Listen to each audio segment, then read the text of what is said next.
தமிழகத்தில் தடையின்றி நடைபெறும் போதைப்பொருள் கடத்தல் சம்பவங்கள் வேதனை அளிப்பதாகவும், மேகதாது அணை விவகாரத்தில் வாக்கு வங்கி மற்றும் கூட்டணி அரசியலுக்காக கர்நாடக அரசின் நடவடிக்கைகளை எதிர்க்காமல் திமுக அரசு வேடிக்கை பார்த்துக் கொண்டிருப்பதாகவும் தமிழ் மாநில காங்கிரஸ் தலைவர் ஜி.கே. வாசன் குற்றம் சாட்டியுள்ளார்.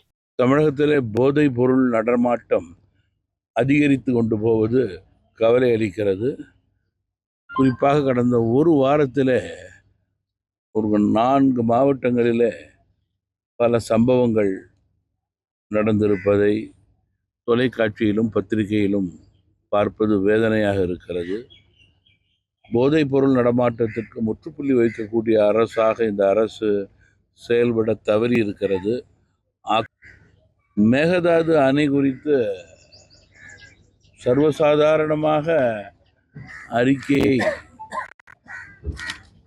கர்நாடக மாநிலத்தினுடைய முதல்வரும் துணை முதல்வரும் பத்திரிகையாளர்களிடம் வெளிப்படையாக பேசுவது மிகவும் வேதனைக்குரிய ஒன்று.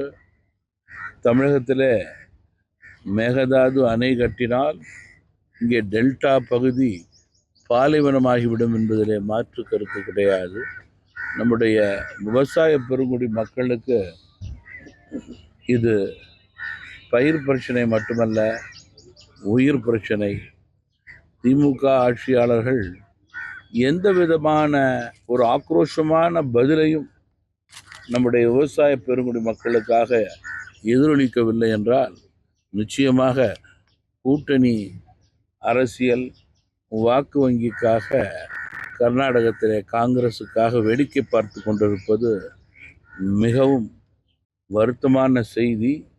விவசாயிகள் பக்கம் ஆளுகின்ற ஆட்சியாளர்கள் இல்லை என்பதற்கு இது எடுத்துக்காட்டாக அமைந்திருக்கிறது. செய்திகளை உள்ளது உள்ளபடி தெரிந்து கொள்ள ரெஃப்ளெக்ட் நியூஸை சப்ஸ்கிரைப் பண்ணுங்க.